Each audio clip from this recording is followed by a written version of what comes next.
Hello and welcome back to another Dare to Game video. Today we're playing Kingdom Come Deliverance 2 and we're doing another of our standardized armor guides. And today's is the Milanese Brigandine Armor. So we've already done the Milanese Plate Armor. We did that. That was probably the first one in this series now that I think of it. And we could easily just swap out the cuirass instead of using the Milanese Plate cuirass for the Milanese Brigandine cuirass, and that would be a perfectly acceptable suit of armor because historically, if you look at examples of historical suits of armor that we have, you will oftentimes see that. They will have plate armor for their sleeves, their gauntlets, their helmet, their legs, their feet, everything, except for the cuirass will sometimes be Brigandine.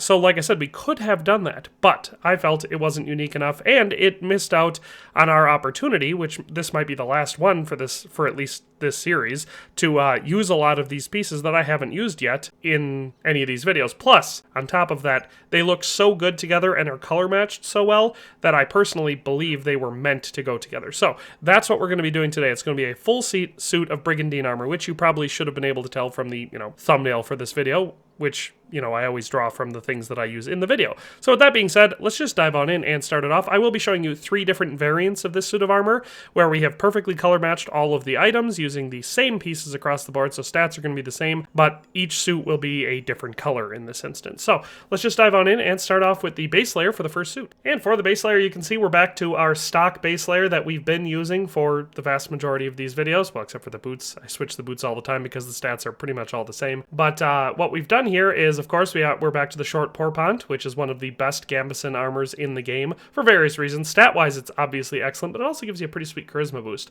So the nice thing about using this as your base layer for your suit of armor is it's very easy to also use it for your shirt in whatever noble outfit you're going for if you want to have a separate high charisma suit of clothing to wear for cutscenes and stuff like that, just in case you don't like wearing armor in your cutscenes. But with that, we paired the red padded chausses because they match, and then of course we also paired the red variant of the burger shoes. I decided to use the burger shoes for each of these suits of armor for various reasons, one of which being they have a lot of different color varieties, so it's easy to color match with them, but also because I feel like if you're wearing a full suit of Brigandine armor, that is definitely not what most people would consider, at least in their head, to be a, high quality noble suit of armor. You typically see the nobles, at least in this game, walking around in plate armor. Not always, but usually. So it made sense to me that maybe a very wealthy burgher that was also, for some reason, a warrior, whatever that may be, because the crossover is, of course, possible, would be wearing this type of armor. So that's why I went with it. And then, of course, lastly, for our base layer for all 3 of these suits that we're going to be looking at today, we have the Noble's Belt and the Noble's Pouch. These don't affect the defensive stats in any meaningful way. The only thing that they're going to affect is that they each weigh a pound, and they're each worth 220 Groschen. So just a little bit of weight and value difference for the suit of armor because we have these. But they're the best in-class items that you can have for the belt and the pouch, so I always assume that anybody playing the game is going to want to have them by default. So with all that being said, that's the base layer for this suit. Taking a look at it from the outside, you can see here's our view of the front of Henry wearing this. Looks pretty good. There's our view from the side, and there's our view from the back. So overall, like I said, a pretty solid set of clothing. If you add a ring and a necklace to this right here will be a max charisma suit of clothing. So that's one of the good things about this suit of armor when we're using this base layer, that, like I said, you just take all the armor off and you've automatically got a high charisma suit of clothing.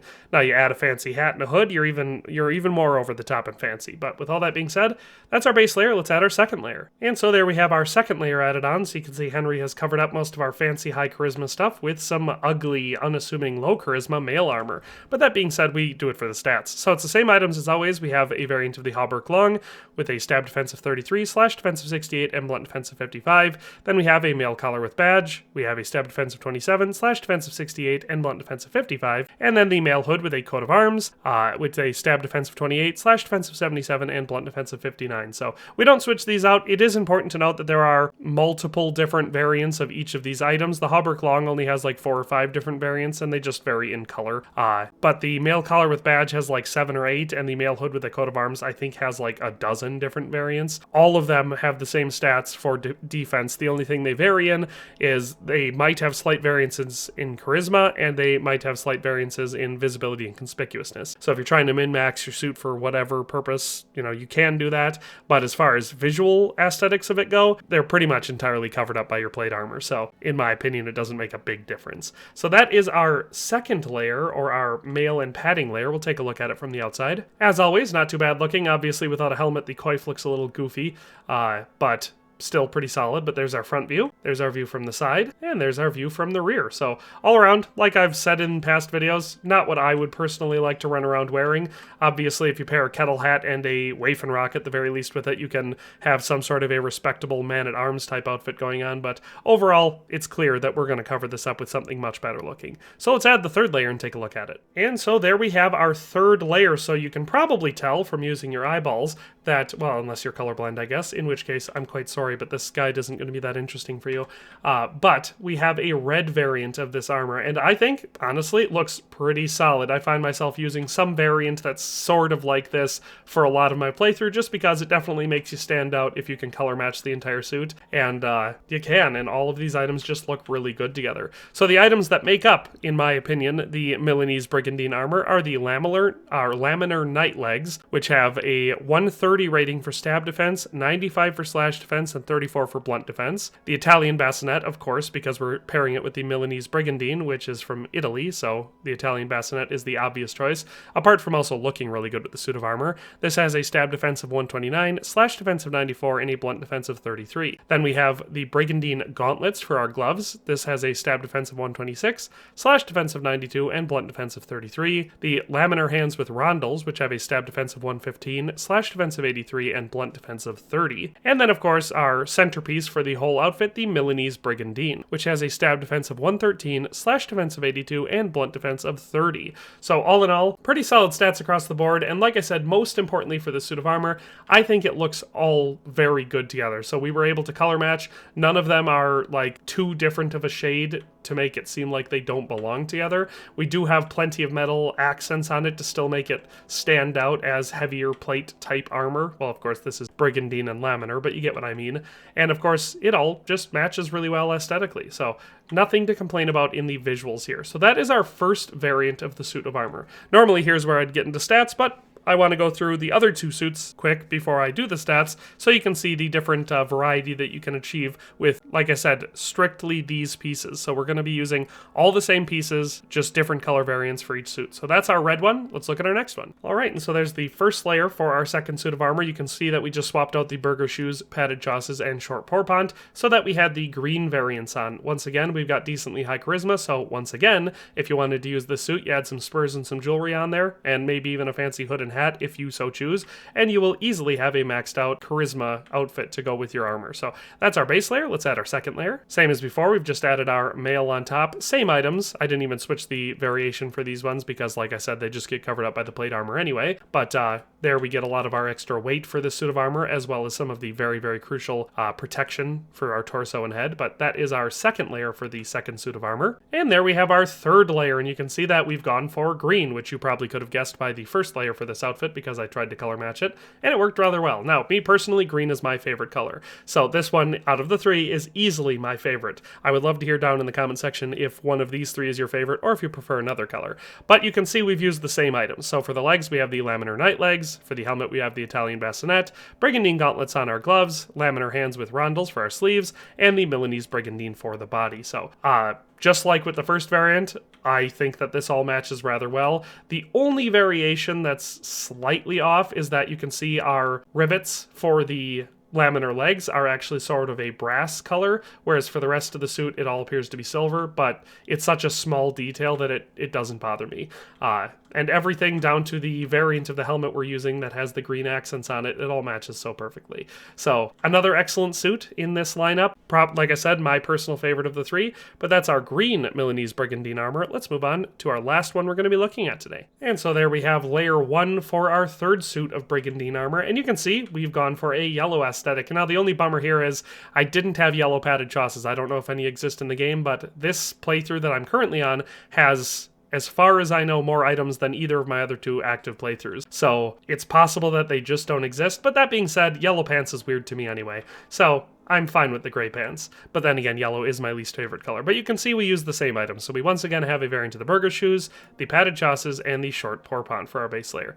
Let's add our second layer, which again will not vary at all. So you can see our second layer, once again, we've just added our hauberk long, mail collar with badge, and mail hood with a coat of arms. So same look, covered it up as far as our visuals from underneath, but this is probably the least fancy of the three suits anyway, so it still feels right. Plus, actually, with the gray padded chausses, it blends in rather well. So that's our second second layer. Let's add the important one. And so there we have it for the top. So this will fulfill a lot of people. A lot of people really want a Rete-styled suit of armor, one that's very similar to what you're wearing at the beginning of the game.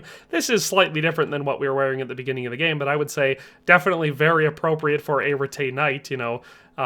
This would have been a very appropriate outfit for Henry to be wearing at the beginning of the game. But we're made up of the same items. We have the laminar knight legs, the Italian bassinet, the Brigandine gauntlets, laminar hands with rondels, and the Milanese Brigandine. So you can see, once again, we've managed to pretty faithfully match all of the colors. The legs are slightly lighter, but I think it still works really well. Our helmet has the yellow accent for our coif that you can see visible above the mail, and then everything else just matches the same way that the other items did for their suit. Overall, like I said, very, very solid suit of armor, and it looks quite good. So now let's go through the stats for these suits. So like I said, there's going to be some variation for these suits because of color based on charisma, conspicuousness, and visibility. All the other stats are going to be exactly the same. So just going down the line, the weight for this suit of armor, not considering weapons or jewelry or anything extra, just the clothing, the mail, and the plate armor, or the Brigandine in this case, we have an 89.1 pounds total. So that's for the suit, which is definitely heavy, but as I've said in previous videos, Brigandine items are often heavier than plate items,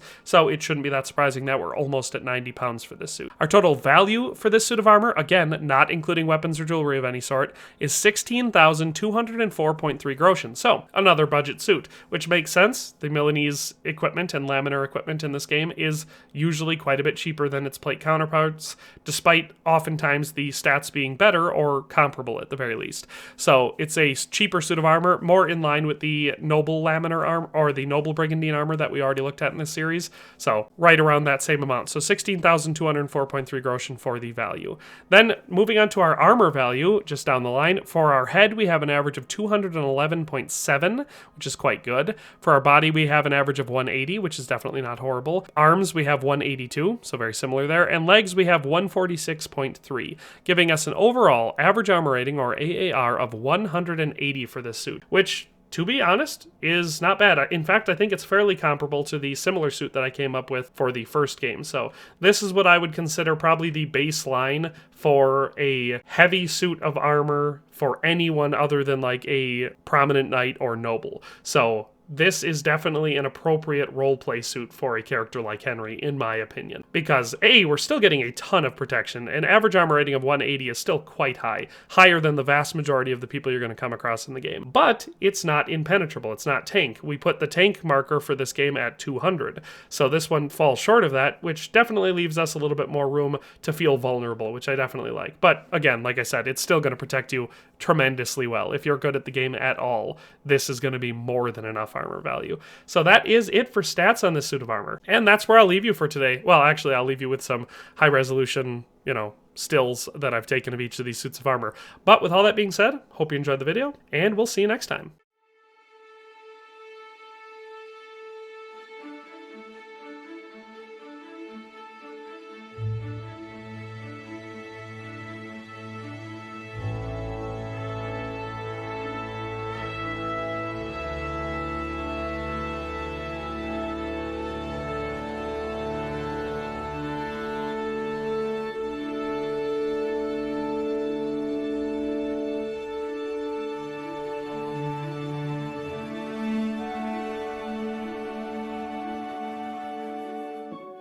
Thanks for watching another Dare to Game video. If you liked this video, please leave a like and a comment. If you haven't already, be sure to subscribe to the channel. If you like my content and would like to support this channel, consider becoming a member today for as little as $1.99 a month. It makes a huge difference. But in any case, thanks for watching and have a nice day. I'll see you next time.